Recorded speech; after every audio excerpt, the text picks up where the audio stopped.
तो क्लास 12 की फिजिक्स विषय के अंतर्गत मैंने आप लोगों को चैप्टर नंबर 1 जो है पढ़ाना शुरू किया है और चैप्टर नंबर 1 का नाम है वैद्युत आवेश तथा क्षेत्र। तो इस चैप्टर की अभी तक एक क्लास हुई है, आज इस चैप्टर की दूसरी क्लास है। तो पहली क्लास में मैंने आप लोगों को इस चैप्टर की कुछ बेसिक बातों को डिस्कस किया था, जैसे स्थिर वैद्युतिकी क्या है, वैद्युत आवेश क्या है, वैद्युत आवेश के कौन कौन से मात्रक होते हैं, वैद्युत आवेश के प्रकार कौन कौन से होते हैं। उसमें मैंने आप लोगों को धन आवेश और ऋण आवेश को इलेक्ट्रॉन सिद्धांत के माध्यम से बहुत ही अच्छी तरीके से समझाया है। ठीक है, साथ ही में एक प्रैक्टिकल के माध्यम से ये भी बताया है कि कैसे सजातीय आवेश एक दूसरे को प्रतिकर्षित करते हैं, विजातीय आवेश एक दूसरे को आकर्षित करते हैं। इस बात को भी बहुत अच्छी तरीके से आपको मैंने पिछली क्लास में डिस्कस किया था। साथ ही में एक कूलाम की परिभाषा क्या होती है, मूल आवेश क्या होता है, ठीक, आवेशों के मूलभूत गुण में आवेश का क्वांटीकरण या आवेश की परमाणुकता क्या है, आवेश का संरक्षण क्या है, आवेश की योज्यता क्या है, आवेशों के मध्य बल कैसे कार्य करता है, इन सारी बातों को मैंने कल की क्लास में डिस्कस कर दिया है। और ये सारे टॉपिक आपके बोर्ड एग्जाम की दृष्टि से बहुत ज़्यादा इंपॉर्टेंट है। आपके बिल्कुल नए सिलेबस में ये सारे टॉपिक हैं, कोई भी मैंने फालतू टॉपिक आपको नहीं पढ़ाया और ना मैं आपको आगे कोई फालतू टॉपिक पढ़ाऊंगा। ठीक है, तो अगर आप बोर्ड एग्जाम 2025 में बेहतर प्रदर्शन करना चाहते हो तो अभी से जुड़ जाइए। आज तो इस चैप्टर की दूसरी क्लास है, अभी से आपको पूरा लाभ मिल जाएगा और बिल्कुल फ्री ऑफ कास्ट आपको सारी क्लासें प्रोवाइड की जा रही हैं। तो चैनल को जरूर सब्सक्राइब कर लीजिए, जिससे ये आगे की क्लासें जो मैं आपको प्रोवाइड करूँ उनका नोटिफिकेशन आपको मिलता रहे। तो चलिए आज उसी क्रम में हम आगे बढ़ेंगे और यहाँ पर समझेंगे कि कूलाम का नियम क्या होता है। ठीक है, तो जैसे मैंने कल की क्लास में डिस्कस किया था कि सजातीय आवेश एक दूसरे को क्या करते हैं, प्रतिकर्षित करते हैं। धन आवेश एक दूसरे को प्रतिकर्षित करेगा, ऋण आवेश एक दूसरे को प्रतिकर्षित करेगा। लेकिन अगर धन और ऋण है यानी विपरीत प्रकार के आवेश हैं तो वे एक दूसरे को आकर्षित करेंगे। ठीक है, तो सजातीय आवेश एक दूसरे को प्रतिकर्षित करते हैं, विजातीय आवेश एक दूसरे को आकर्षित करते हैं। तो ये आकर्षित और प्रतिकर्षित कर रहे हैं तो इनके बीच कोई ना कोई एक बल कार्य कर रहा है और इसी बल को हम कहते हैं वैद्युत बल। ठीक है, तो सजातीय आवेशों के बीच जो बल कार्य कर रहा है, सजातीय आवेशों के बीच चूंकि प्रतिकर्षण होता है तो कौन सा बल कार्य करेगा, प्रतिकर्षण बल। और विजातीय आवेशों के बीच क्या हो रहा है, आकर्षण हो रहा है, तो इनके बीच कौन सा बल कार्य करेगा, आकर्षण बल कार्य करेगा। ठीक है, तो देखिए कूलाम महोदय ने कुछ ऐसा बताया था कि अगर दो आवेश हैं हमारे पास, ठीक है, दो स्थिर बिंदु आवेश हैं, क्या है, दो स्थिर बिंदु आवेश हैं और इनको निर्वात में रख दिया जाए। कहाँ पर रख दिया जाए, निर्वात में रख दिया जाए। एक क्यों और एक क्यों नॉट है, निर्वात में रख दिया जाए, तब भी इनके बीच एक वैद्युत बल कार्य करता है। ठीक है, और वो वैद्युत बल किन किन चीज़ों पर निर्भर करता है वो कूलाम महोदय ने बताया।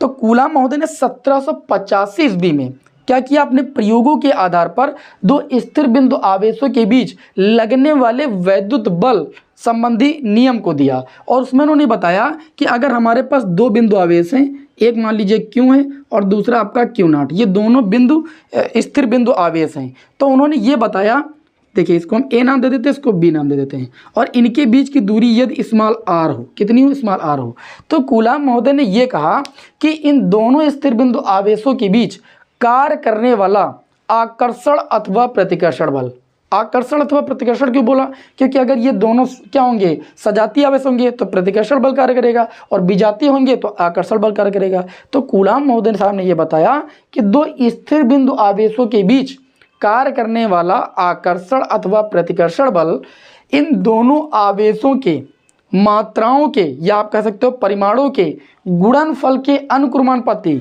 और इनकी बीच की दूरी के वर्ग के व्युत्क्रमानुपाती होता है। अर्थात हमारा कहने का ये मतलब है, इसको गणितीय रूप से आपको समझा देते हैं। अर्थात कूलाम महोदय ने ये बताया कि ये जो दोनों स्थिर बिंदु आवेश हैं इनके बीच कार्य करने वाला आकर्षण अथवा प्रतिकर्षण बल F जो है वो इन दोनों आवेशों के गुणनफल के अनुक्रमानुपाती, दोनों आवेशों के गुणनफल के अनुक्रमानुपाती तथा इनकी बीच की जो दूरी है, दूरी कितनी r, इस दूरी के वर्ग के व्युत्क्रमानुपाती होता है। जो लगने वाला बल होता है इनकी बीच की दूरी के वर्ग के व्युत्क्रमानुपाती होता है। इसको समीकरण 1 माना गया, इसको समीकरण 2 माना गया। समीकरण 1 व 2 से, समीकरण 1 व 2 से क्या निष्कर्ष मिलेगा, देखिए यहाँ देखिए LHS में F है, अनुक्रमानुपाती का चिन्ह लगा दिया, अंश में आपका क्यू नॉट यानी दोनों आवेशों का गुणनफल है और हर में कितना है, दूरी का वर्ग है। ठीक है, तो जब यहाँ से आपको पता है कि फिजिक्स में जब भी अनुक्रमानुपाती चिन्ह हटाया जाता है तो एक नियतांक आ जाता है, तो यहाँ पर एक नियतांक आ जाता है k, तो यह आ जाएगा k क्यू नॉट बटे में कितना हो जाएगा, r स्क्वायर। अब मेरी बात को यहाँ पर समझिएगा, यहाँ पर जो के है थोड़ा सा अच्छे से समझ लीजिएगा, हर एक बात को लिखेंगे। जहाँ पर के क्या है, एक अनुक्रमानुपाती नियतांक है। क्या है? अनुक्रमानुपाती नियतांक है। अनुक्रमानुपाती नियतांक है। और इस नियतांक का मान किन किन चीज़ों पर निर्भर करता है, इस बात को भी समझ लीजिए। जो ये के है ये अनुक्रमानुपाती नियतांक है, ठीक है। इसका मान जो है वो किस पर निर्भर करेगा? आवेशों के बीच माध्यम पर, कि माध्यम कैसा है, चूंकि यहाँ पर माध्यम कैसा है, निर्वात है। निर्वात या वायु के लिए के का मान एक होता भी आगे बताएंगे। तो अभी इन दोनों स्थिर आवेशों के बीच कैसा माध्यम है, निर्वात है, ठीक है। तो ये जो के अनुक्रमानुपाती नियतांक आया है, इन दोनों आवेशों के बीच माध्यम पर और दोनों आवेशों और इनके बीच की दूरी तथा इनके बीच लगने वाले बल के मात्रकों पर निर्भर करता है, ठीक है। और प्रयोगों द्वारा, ध्यान दीजिएगा, प्रयोगों द्वारा इस के का मान भी निकाला गया है। प्रयोगों द्वारा जो के का मान आया है वो देखिए कितना आया। जब के का मान आप यहाँ से निकालेंगे, देखिएगा ध्यान से, के बराबर तो आर स्क्वायर चला जाएगा एफ के गुणे में और Q1 Q2 आपका नीचे आ जाएगा। तो मात्रक आप आसानी के साथ निकाल सकते हो। देखिए के का मान कितना आया, ये मैं यहाँ पर लिखे दे रहा हूँ। के का मान आया है 9.0 लिखो, या 9 गुणे 10 की पावर कितना, पावर 9 आया है, ठीक है। और मात्रक यहाँ से निकाला गया, बल का मात्रक कितना होता है, न्यूटन, और दूरी का मात्रक कितना हो जाएगा, मीटर स्क्वायर, बटे में कूलाम, कूलाम का गुणा कितना हो जाएगा, कूलाम स्क्वायर। तो के का मान कितना है, 9 गुणे 10 की पावर 9 न्यूटन मीटर स्क्वायर प्रति कूलाम स्क्वायर। किसी विद्यार्थी को कोई दिक्कत, मात्रक कैसे है, इसमें कोई दिक्कत आप नहीं खड़ी कीजिएगा, इसलिए मैंने बता दिया इसका मात्रक कैसे निकाला गया। के का मान कितना है, 9 गुणे 10 की पावर 9 न्यूटन मीटर स्क्वायर प्रति कूलाम स्क्वायर, ठीक है। सुविधा के लिए ध्यान दीजिएगा, सुविधा के लिए के स्थान पर रखा कितना गया, 1/4 पाई एप्सिलॉन नॉट रखा गया। ये भी नियतांक ही है और इसका मान इतना ही होता है। बस ये जो 4 पाई एप्सिलॉन नॉट आया तो सभी विद्यार्थी जानते हैं 4 संख्या है, पाई का मान सभी लोग जानते हो। एप्सिलॉन नॉट यहाँ पर क्या है, जो एप्सिलॉन नॉट है वो निर्वात की वैद्युशीलता है, क्योंकि ये दोनों आवेश कहाँ पर रखे हुए, निर्वात में रखे हुए। तो एप्सिलॉन नॉट क्या है, निर्वात की वैद्युशीलता है। इसका मान भी अभी आंकिक हम निकालेंगे, ठीक है। तो के का मान जब हम 1/4 पाई एप्सिलॉन नॉट रख देंगे तब ये सूत्र आ जाएगा एफ बराबर, इस के स्थान पर रख देंगे 1/4 pi epsilon not Q not, और बटे में कितना हो जाएगा, आर स्क्वायर। क्योंकि ये बल का व्यंजक है इसलिए यहाँ पर हम मात्रक बल का कितना रखेंगे, न्यूटन। यही कूलाम का नियम है। अब यहाँ पर इसी क्रम में हम आगे जानेंगे, ठीक है। यहाँ पर एक चीज़ और ध्यान दीजिएगा, जो एप्सिलॉन नॉट है वो क्या है, निर्वात की वैद्युशीलता। तो इसी के नीचे आपको लिख लेना है, जहाँ पर एप्सिलॉन नॉट क्या है, निर्वात की वैद्युशीलता है, निर्वात की वैद्युशीलता। क्योंकि ये दोनों आवेश निर्वात में रखे हुए ना, तो इसे हम बोलते हैं निर्वात की वैद्युशीलता। अब यहाँ पर हम ये जानेंगे कि ये जो निर्वात की वैद्युशीलता एप्सिलॉन नॉट है, इसका आंकिक मान कितना होता है, कैसे आता है, आपको याद रखना पड़ेगा। साथ ही में इसका मात्रक क्या होता है, इस चीज़ को भी यहाँ पर डिस्कस करेंगे, ठीक है। तो इतने पर अभी कूलाम का नियम समाप्त नहीं हुआ है, या तो कूलाम का नियम मैंने आपको बताया है, जो कूलाम महोदय साहब ने बताया अपने प्रयोगों के आधार पर, ठीक है। अब चलिए यहाँ पर एप्सिलॉन नॉट को हम समझते हैं। इसका स्क्रीनशॉट आप जल्दी से ले लीजिए, मैंने नियम भी आपके सामने लिख दिया है, इस नियम के अनुसार आप लिख सकते हो पूरा, ठीक है। जो मैंने बोला है वही है, इसको आप कर दूँ मैं। आप चलिए आगे इसको समझते हैं यहाँ पर हम बहुत ही अच्छी तरीके से, ठीक है। कूलाम के नियम को आप लोगों ने भी बहुत छोटी भाषा में समझा होगा, लेकिन यहाँ पर आपको हम बहुत विस्तार से समझा रहे हैं, ध्यान से समझिएगा। एप्सिलॉन नॉट क्या है, निर्वात की वैद्युशीलता। तो एप्सिलॉन नॉट का अब हम ये जानेंगे कि आंकिक मान कैसे निकालना है। एग्जाम में 2 नंबर में पूछा जाता है कि एप्सिलॉन नॉट का आंकिक मान क्या होता है। देखिए भाई, अभी मैंने आप लोगों को बताया है, आप लिखोगे वी नो दैट। अभी मैंने आप लोगों को एक चीज़ बताई, क्या बताई, कि जो 1/4 पाई एप्सिलॉन नॉट ये के बराबर है, और के का मान कितना था, 9 गुणे 10 की पावर 9 न्यूटन मीटर स्क्वायर प्रति कूलाम स्क्वायर, यही तो था। अब ध्यान दीजिए, यहाँ से जब एप्सिलॉन नॉट का मान निकाला जाएगा तो एप्सिलॉन नॉट बराबर, एप्सिलॉन नॉट इधर आ जाएगा, ठीक है, और 1/4 पाई के गुणे में आ जाएगा 9 गुणे 10 की पावर 9। ये मात्रक भी तो आपका बदल जाएगा, एप्सिलॉन इधर आएगा, कूलाम स्क्वायर ऊपर चला जाएगा, तो कूलाम स्क्वायर ऊपर आ जाएगा, बटे में न्यूटन मीटर स्क्वायर। तो हम बात करेंगे अगर एप्सिलॉन नॉट की मात्रक की तो कितना हो जाएगा, कूलाम स्क्वायर बटे में न्यूटन मीटर स्क्वायर। अगर बात करेंगे 1/4 पाई एप्सिलॉन नॉट के मात्रक की तो न्यूटन मीटर स्क्वायर प्रति कूलाम स्क्वायर। ये गलती नहीं कीजिएगा, अगर आपसे पूछा जाए 1/4 अपन एप्सिलॉन नॉट का मात्रक तब भी इतने होगा क्योंकि 4 पाई आपकी एक विमाहीन राशि, इसका कोई मात्रक नहीं होता, ये तो अचर संख्या है। तो जब 1 अपन एप्सिलॉन नॉट का मात्रक पूछा जाए या 1 अपन 4 पाई एप्सिलॉन नॉट का मात्रक पूछा जाए तो ये लिखेंगे, और एप्सिलॉन नॉट का मात्रक पूछा जाएगा तो इसी का उल्टा करना है आपको। अब यहाँ पर वैल्यू रखी जाएंगी तो आपको सॉल्व नहीं करना, लेकिन जानना है कि कैसे इसका मान आता है। 4 पाई का मान 3.14 होता है, गुणे 9 गुणे 10 की पावर कितना हो जाएगा 9 कूलाम स्क्वायर बटे में न्यूटन मीटर स्क्वायर। जब आप इसे सॉल्व करेंगे तो आपको वैल्यू मिलेगी 8.85 गुणे 10 की घात -12 कूलाम स्क्वायर बटे में न्यूटन मीटर स्क्वायर। ये आपको याद रख के चलना पड़ेगा, ये आपको कई जगह जो है न्यूमेरिकल में यूज भी होगा, ठीक है। तो एप्सिलॉन नॉट का आंकिक मान कितना होता है 8.85 गुणे 10 की घात -12 कूलाम स्क्वायर बटे में न्यूटन मीटर स्क्वायर, ठीक है। अब यहाँ पर आ जाएंगे इसके हम विमा पर, किस पर आ जाएंगे विमा पर। एप्सिलॉन नॉट की विमा क्या होती है, तो विमा लिखना है जैसे, ठीक है। एप्सिलॉन नॉट की हमको विमा लिखना है, एप्सिलॉन नॉट की विमा। तो बहुत ध्यान से देखिए मात्रक क्या होता है कूलाम स्क्वायर बटे में न्यूटन मीटर स्क्वायर। तो कूलाम देखिए क्यों बराबर होता है IT, ठीक। तो आवेश की विमा कितनी हो जाएगी I एम्पियर, धारा की विमा A से लिखी जाती है और समय की विमा को T से लिखा जाता है। तो आवेश की विमा AT होगी। अब चूंकि यहाँ पर कूलाम स्क्वायर यानी 2 बार है तो आवेश की विमा हो जाएगी A स्क्वायर T स्क्वायर बटे में आ जाओ। न्यूटन बल का मात्रक होता है और बल की विमा तो आप लोगों को रटी होगी, कितनी होती है MLT की पावर -2 बटे में आ जाइए। फिर गुणे में क्या है आपका मीटर स्क्वायर, मीटर क्या है दूरी की विमा को लिखते हैं L से, L स्क्वायर हो जाएगा। तो इस तरीके से ध्यान से देखेंगे आप तो ये हो जाएगा A स्क्वायर T स्क्वायर, है ना, ब्रैकेट में ही विमा को लिखना हमेशा। ये हो जाएगा ML स्क्वायर, L कितना हो जाएगा L की पावर 3 और T की पावर -2। अब आपको क्या करना है इन सबको ऊपर ले जाना है, उधर थोड़ा सा रब किए दे रहे हैं, ठीक है। बीमा और आंकिक मान निकालना सीख लीजिए, एग्जाम में 2 नंबर में पूछा जाता है कि एप्सिलॉन नॉट की बीमा और इसका आंकिक मान निकाल के बताइए, ठीक है। इसको भी रब कर देते हैं, बहुत ध्यान से समझिएगा, ठीक। तो यहाँ पर जब एप्सिलॉन नॉट की हम बीमा निकालेंगे तो m की पावर 1 है, ऊपर जाएगा तो m की पावर कितना हो जाएगा -1 हो जाएगा। l की पावर 3 है, ऊपर जाएगा l की पावर -3 हो जाएगा। t की पावर -2 ऊपर जाएगा, t की पावर +2 हो जाएगा। +2 कितना हो जाएगा t की पावर +4। और ये a स्क्वायर आपका ऑलरेडी पहले से ऊपर है। तो इस तरीके से एप्सिलॉन नॉट की विमा आ गई, ठीक है। तो विमा निकालना तो बहुत आसान था। अब चलिए थोड़ी सी बात आपको हम बता देते हैं। क्या बात बता देते हैं, अभी मैंने आपको ये बताया था कि चलो यहाँ पर बीमा हो गई, ठीक है। अब थोड़ी सी बात आप लोगों को और हम बताएंगे क्योंकि न्यूमेरिकल में आपको बहुत सरलता मिलेगी, इस तरीके से आपको पढ़ना है।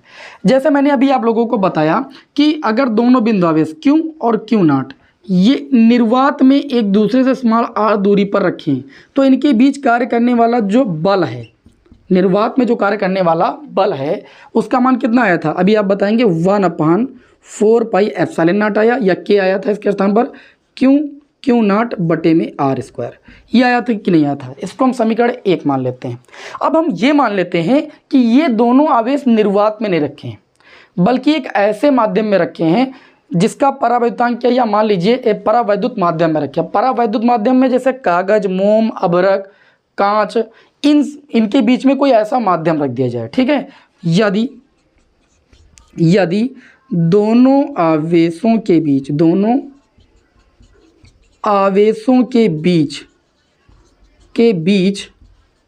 कोई परावैद्युत पदार्थ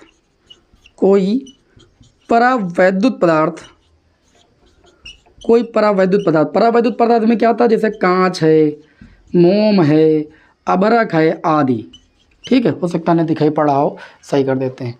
कांच है, मोम है, अभ्रक है, ठीक है। इस तरीके का कोई पदार्थ आ जाए, इन्हीं को कहते हैं परावैद्युत पदार्थ। और इनके लिए जो K का मान होता है, वो 1 से अधिक होता है। निर्वात अथवा वायु के लिए K का मान 1 होता है, इसलिए यहाँ पर K नहीं होता है, ठीक है। तो जो बल हो जाएगा, बल वो F बराबर कितना हो जाएगा। अब चूंकि माध्यम बीच में है कुछ ना कुछ, हमने कोई परावैद्युत पदार्थ रख दिया तो इस स्थिति में जो बल कार्य करेगा वो बदल जाएगा, ठीक है। तो निर्वात में कार्य करने वाला बल था, तो यहाँ पर M इस लिख दिया, M फॉर मीडियम का मतलब माध्यम में कार्य करने वाला बल। जब यहाँ इनके बीच कोई माध्यम है तो ये हो जाएगा 1/4 पाई एप्सिलॉन नॉट और यहाँ पर क्या आ जाएगा K आ जाएगा, ठीक है। K क्या है, जो ये हमने माध्यम बीच में रखा है इसका परावैद्युतांक है। अलग अलग माध्यमों के लिए जो परावैद्युतांक का मान होता है वो अलग अलग होता है। अभी मैं आपको परावैद्युतांक की परिभाषा भी बताऊंगा कि परावैद्युतांक की परिभाषा क्या होती है। 2 परिभाषाएं आपको बताऊंगा, आप समझते रहिए। यहाँ पर के क्या है, इस परावैद्युत पदार्थ का क्या है, परावैद्युतांक है। हर एक परावैद्युत पदार्थ का परावैद्युतांक अलग अलग होता है। नोट करके आप लिख लीजिएगा, मैं आपके सामने यहाँ पर लिखे दे रहा हूँ, ठीक है। बात आगे तो मैं लिखे दे रहा हूँ, ठीक है। निर्वात अथवा वायु के लिए, निर्वात या वायु के लिए जो के का मान होता है, ये जो मैंने मार्कर गिर गया, तो यहाँ पर जो मैंने के लिखा है, इस के का मान कितना होता है। अगर निर्वात वायु के लिए बात की जाएगी तो 1, तो यहाँ पर 1 रखते तो यही आपका आ जाता, समझ बात। लेकिन ये नंबर 1 हो गया, ठीक है। एग्जाम में कई बार पूछा भी गया है, बहुविकल्पी प्रश्न बना करके इसको मैं रख के दे रहा हूँ यहाँ पर, समझते जाइएगा आप लोग, ठीक है। बड़ा लिखेंगे तो थोड़ा दिखाई पड़ेगा। अच्छा, निर्वात अथवा वायु के लिए इसके का मान कितना होता है, 1 होता है, ठीक है।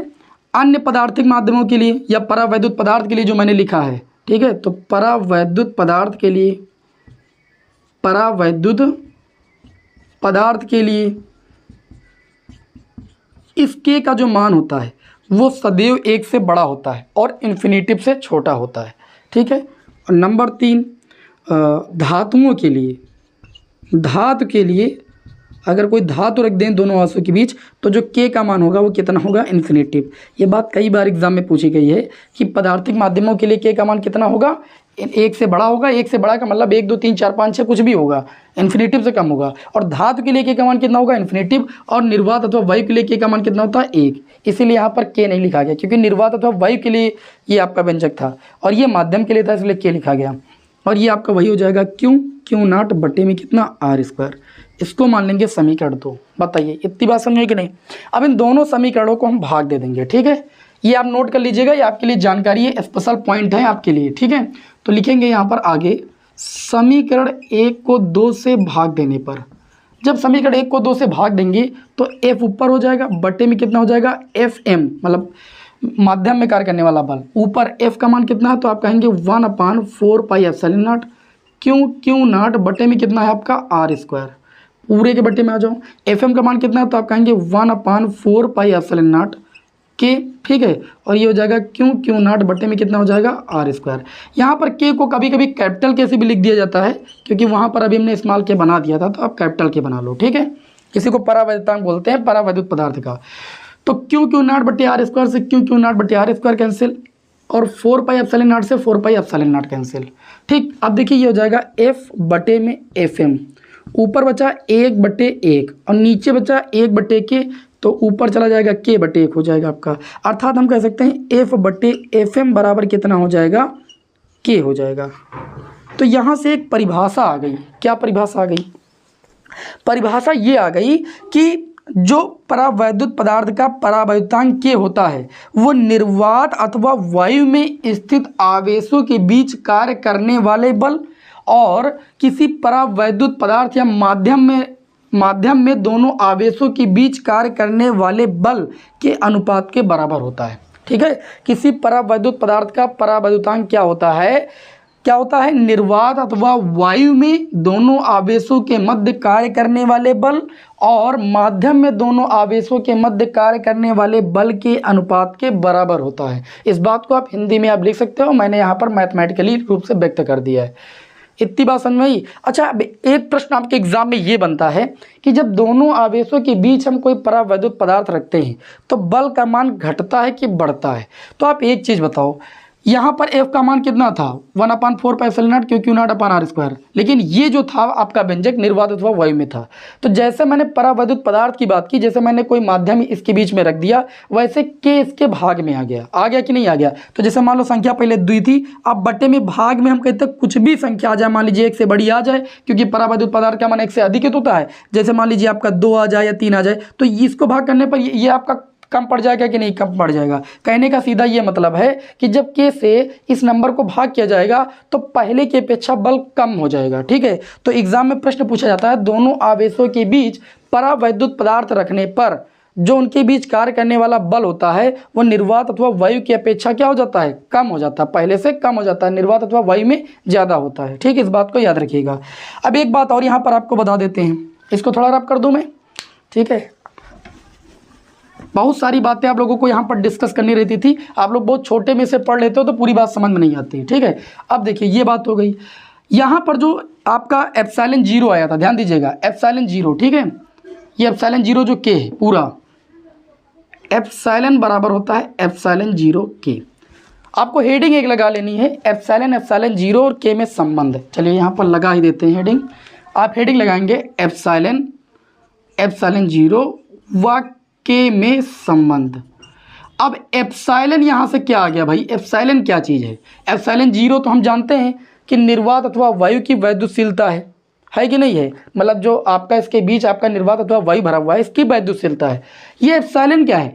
एप्सिलॉन परावैद्युत पदार्थ की वैद्युतशीलता है। जो आप इसके बीच परावैद्युत पदार्थ रखे हो, अभी तक इसके बीच क्या कौन सा परावैद्युत पदार्थ था? निर्वात अथवा वायु थी, तो उसकी वैद्युतशीलता को एप्सिलॉन नॉट से लिखते हैं। और ये जो एप्सिलॉन आया है, ठीक, ये जो एप्सिलॉन आया है वो इन दोनों आवेशों के बीच रखे गए परावैद्युत पदार्थ की वैद्युतशीलता है। ठीक है, इसको निरपेक्ष वैद्युतशीलता भी बोलते हैं। ठीक है, इसको निरपेक्ष वैद्युतशीलता या परावैद्युत पदार्थ की वैद्युतशीलता बोलते हैं। इन तीनों में एक संबंध होता है, एप्सिलॉन बराबर एप्सिलॉन 0 के। बात समझ में आई कि नहीं? अर्थात मेरा कहने का ये मतलब है, जितना निर्वात अथवा वायु की वैद्युतशीलता होती है, ठीक है, परावैद्युत पदार्थ में परावैद्युत पदार्थ के परावैद्युतांक और निर्वात की वैद्युतशीलता के गुणनफल के बराबर होती है परावैद्युत पदार्थ की वैद्युतशीलता। समझ रहे हो? एप्सिलॉन का मान जो होता है वो एप्सिलॉन 0 के बराबर होता है। तो यहाँ पर अगर के का मान निकाला जाएगा तो एप्सिलॉन बटे कितना आ जाएगा? एप्सिलॉन 0 आ जाएगा। आ जाएगा कि नहीं? या करके आप भी सकते हो। तो यहाँ पर एप्सिलॉन क्या है? इसको बोलते हैं परावैद्युत पदार्थ की वैद्युतशीलता। हम लिख देते हैं आपके सामने, ठीक है, परावैद्युत पदार्थ की वैद्युतशीलता, परावैद्युत पदार्थ की वैद्युतशीलता, वैद्युतशीलता। और एप्सिलॉन नॉट को क्या बोलते हैं? निर्वात की वैद्युतशीलता, निर्वात की वैद्युतशीलता। अभी मैंने एप्सिलॉन नॉट का आंकिक मान और मात्रक भी बताया था।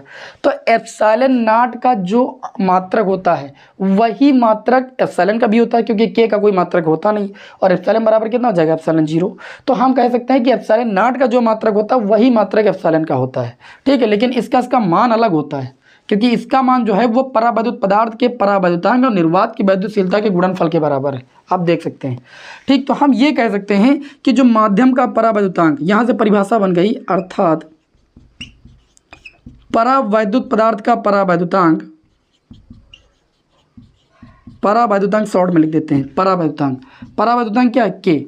जो परावैद्युतांक के है, इसको स्मॉल के हम बना दिए, कैपिटल के बना लो भाई। ठीक है, जो परावैद्युतांक के है ये निरपेक्ष वैद्युतशीलता, या हम कह सकते हैं परावैद्युत पदार्थ की वैद्युतशीलता और निर्वात की वैद्युतशीलता के अनुपात के बराबर होता है। ठीक है, आप क्या लिखेंगे? परावैद्युत पदार्थ की वैद्युतशीलता, परावैद्युत पदार्थ की वैद्युतशीलता, वैद्युतशीलता, ठीक है, दिखाई पड़ रहा है, तथा निर्वात की वैद्युतशीलता के अनुपात के बराबर होता है। निर्वात की वैद्युतशीलता के अनुपात के बराबर होता है, के अनुपात के बराबर होता है, अनुपात के बराबर होता है। ये परावैद्युत पदार्थ के परावैद्युतांक की दूसरी परिभाषा है। ये पहली परिभाषा थी। ठीक है, दोनों परिभाषाएं सही हैं, बराबर होता है। अब आप हमारे समझ से परावैद्युतांक की परिभाषा नहीं बोलेंगे। परावैद्युतांक के एक विमाहीन राशि है। इसका जो मान होता है अलग अलग पदार्थिक माध्यमों में अलग अलग होता है। जैसे निर्वात के लिए के का मान एक अभी बताया, धातुओं के लिए आनंद बताया, और किसी अन्य पदार्थिक माध्यम के लिए जैसे कागज, मोम, अभ्रक, इसके लिए के का मान एक से अधिक होता है। हमारी उम्मीद है कि आप लोगों को इतनी बातें समझ में आ गई होंगी। मैंने सारी बातें आपको यहाँ पर कूलाम के नियम से संबंधित डिस्कस कर दी। अब हमारा अगला जो टॉपिक होगा वो होगा वैद्युत बल की गुरुत्वाकर्षण बल से तुलना। चलिए उसको भी बहुत विस्तार से समझ लेते हैं। इसको रब कर दूँ मैं, हमें उम्मीद है कि आपको अच्छे तरीके से समझ में आया होगा। ठीक है, तो अगली हेडिंग आपकी क्या हो जाएगी? वैद्युत बल की गुरुत्वाकर्षण बल से तुलना। अगली हेडिंग आपको लगाना है वैद्युत बल की गुरुत्वाकर्षण बल से तुलना। हम तीन जो है अंतर बताएंगे दोनों में, गुरुत्वाकर्षण बल से तुलना। आप कभी नहीं भूलेंगे अगर ध्यान से मेरी बात को समझ लिए। तो आपकी अगली रीडिंग हो जाएगी वैद्युत बल की गुरुत्वाकर्षण बल से तुलना। वैद्युत बल मैंने अभी आप लोगों को बताया, अभी मैंने बताया था कि सजातीय आवेश एक दूसरे को क्या करते हैं, प्रतिकर्षित करते हैं, विजातीय आवेश एक दूसरे को आकर्षित करते हैं। तो आकर्षित और प्रतिकर्षित ये एक बल की वजह से कर रहे हैं और इसी बल को हम कहते हैं वैद्युत बल। क्या कहते हैं? वैद्युत बल। इसका मतलब ये है कि जो वैद्युत बल है, जो वैद्युत बल है वो आकर्षण और प्रतिकर्षण, आकर्षण और प्रतिकर्षण दोनों प्रकृति का हो सकता है। बात समझ में आई कि नहीं समझ में आई? लेकिन जो गुरुत्वाकर्षण बल है ये सिर्फ और सिर्फ आकर्षण प्रकृति का होता है। ये प्रकृति में पाया जाने वाला सबसे कमजोर बल होता है। ठीक है, तो पहला अंतर तो ये हो गया, ये सिर्फ और सिर्फ आकर्षण प्रकृति का होता है, जबकि जो वैद्युत बल होता है वो आकर्षण और प्रतिकर्षण दोनों प्रकृति का होता है। अच्छा, दूसरे अंतर की बात करें तो हमने अभी जब वैद्युत बल कूलाम के नियम से इसका व्यंजक बताया तो आया 1/4πε0 Q0 बटे में r²। आया कि नहीं आया? तो यहाँ पर आप लोगों को ये बताया गया कि जो आपका वैद्युत बल है वो दोनों आवेशों के बीच माध्यम पर निर्भर कर रहा है। हमने देखिए परावैद्युत पदार्थ रख दिया तो जो बल था वो घट गया, ठीक, और निर्वात अथवा वायु में बल का मान ज़्यादा था। अभी मैंने आपको समझाया अच्छे तरीके से। तो जो ये आपका बल है, जो वैद्युत बल है, वो निर्वात या आवेशों के बीच माध्यम पर निर्भर कर रहा है। माध्यम अगर बदल देंगे तो बल का मान घट जाएगा। जबकि गुरुत्वाकर्षण बल में आपने पढ़ा है F बराबर कैपिटल G m1 m2 बटे में कितना होता है, r²। जो गुरुत्वाकर्षण बल होता है ये आवेशों के बीच नहीं कार्य करता है बल्कि दो वस्तुओं के द्रव्यमानों के बीच कार्य करता है। ये किसके मध्य कार्य करता है? दो वस्तुओं के द्रव्यमानों के बीच कार्य करता है और इन द्रव्यमानों के बीच माध्यम पर निर्भर नहीं करता है। ध्यान दीजिएगा, ठीक है। तो आप दूसरा अंतर एक तो ये लिख सकते हो कि वैद्युत आवेश जो होता है वो दोनों जो वैद्युत बल होता है वो दोनों आवेशों मतलब आवेशों के मध्य कार्य करता है और ये जो है द्रव्यमानों के मध्य कार्य करता है। ठीक है। दूसरी चीज़, जो वैद्युत बल होता है वो माध्यम पर निर्भर करता है। माध्यम पर क्या करता है? जो वैद्युत बल होता है दोनों आवेशों के माध्यम पर निर्भर करता है। और जो ये वाला बल होता है, नंबर 3 आपका हो जाएगा। नंबर 3, ये जो गुरुत्वाकर्षण बल होता है ये दो वस्तुओं के द्रव्यमानों के बीच माध्यम पर निर्भर नहीं करता है। दो वस्तुओं के द्रव्यमानों के बीच माध्यम पर निर्भर नहीं करता है। तो ये आपका हो गया तीसरा अंतर। बात समझ में आई? अच्छा, चौथा अंतर आप क्या बता सकते हो? हमने बताया भी कि जो वैद्युत बल होता है वो गुरुत्वाकर्षण बल से काफ़ी ज़्यादा प्रबल होता है। तो ये जो वैद्युत बल होता है ये जब प्रोटॉनों के बीच कार्य करता है, जो कि वैद्युत बल देखिए आवेशित कणों के बीच कार्य करता है ना, तो प्रोटॉन क्या है? आवेशित कण है। ठीक है। तो वैद्युत बल जब प्रोटॉनों के बीच कार्य करता है, प्रोटॉनों के बीच कार्य करता है तो ये गुरुत्वाकर्षण बल से 10⁻36 गुना ज़्यादा होता है। कितना ज़्यादा होता है? 10⁻36 गुना। और जबकि इलेक्ट्रॉनों के बीच जब कार्य करता है तो ये 10⁻43 गुना ज़्यादा प्रबल होता है गुरुत्वाकर्षण बल से। तो आप लिखेंगे कि वैद्युत बल जो होता है वो गुरुत्वाकर्षण बल से प्रबल होता है, या आप कह सकते हो कि गुरुत्वाकर्षण बल वैद्युत बल से क्या होता है? कम होता है या कम प्रबल होता है। और जब वैद्युत बल प्रोटॉनों के बीच कार्य करता है तो वह गुरुत्वाकर्षण बल से 10⁻36 गुना ज़्यादा होता है, जबकि जब इलेक्ट्रॉनों के बीच कार्य करता है तो वह गुरुत्वाकर्षण बल से 10⁻43 गुना ज़्यादा होता है। तो ये थी वैद्युत बल और गुरुत्वाकर्षण बल की तुलना, जिसमें मैंने आपको 4 महत्वपूर्ण अंतर बताए। पहला, वैद्युत बल आकर्षण और प्रतिकर्षण दोनों प्रकृति का हो सकता है। गुरुत्वाकर्षण बल केवल आकर्षण प्रकृति का हो सकता है। वैद्युत बल दो आवेशों के मध्य कार्य करता है। गुरुत्वाकर्षण बल दो वस्तुओं के द्रव्यमानों के मध्य कार्य करता है। वैद्युत बल दोनों आवेशों के बीच माध्यम पर निर्भर करता है। गुरुत्वाकर्षण बल दोनों वस्तुओं के द्रव्यमानों के बीच माध्यम पर निर्भर नहीं करता है। चौथा पॉइंट है, यह जो वैद्युत बल होता है ये प्रबल होता है, गुरुत्वाकर्षण बल क्या होता है? आपका दुर्बल होता है। और जब यह प्रोटॉनों के बीच कार्य करता है तो गुरुत्वाकर्षण बल से 10⁻36 गुना ज़्यादा होता है, जबकि वैद्युत बल जब इलेक्ट्रॉनों के बीच कार्य करता है तो यह गुरुत्वाकर्षण बल से 10⁻43 गुना ज़्यादा होता है। इस तरीके से आज की इस क्लास में मैंने आप लोगों को कूलाम का नियम पूर्ण रूप से डिस्कस किया। एप्सिलॉन नॉट का आंकिक मान मात्रक के बारे में डिस्कशन किया। परावैद्युतांक को बहुत अच्छे से मैंने आपको डिस्कस किया। साथ ही में मैंने वैद्युत बल की गुरुत्वाकर्षण बल से तुलना को भी डिस्कस कर दिया। अब नेक्स्ट क्लास में कूलाम के नियम का सदिश रूप वगैरह देखेंगे। ठीक है, बाकी क्लास कैसी लगी कमेंट बॉक्स में हमें जरूर बताइए। नेक्स्ट क्लास में आपको मिलते हैं। जय हिंद, वंदे मातरम।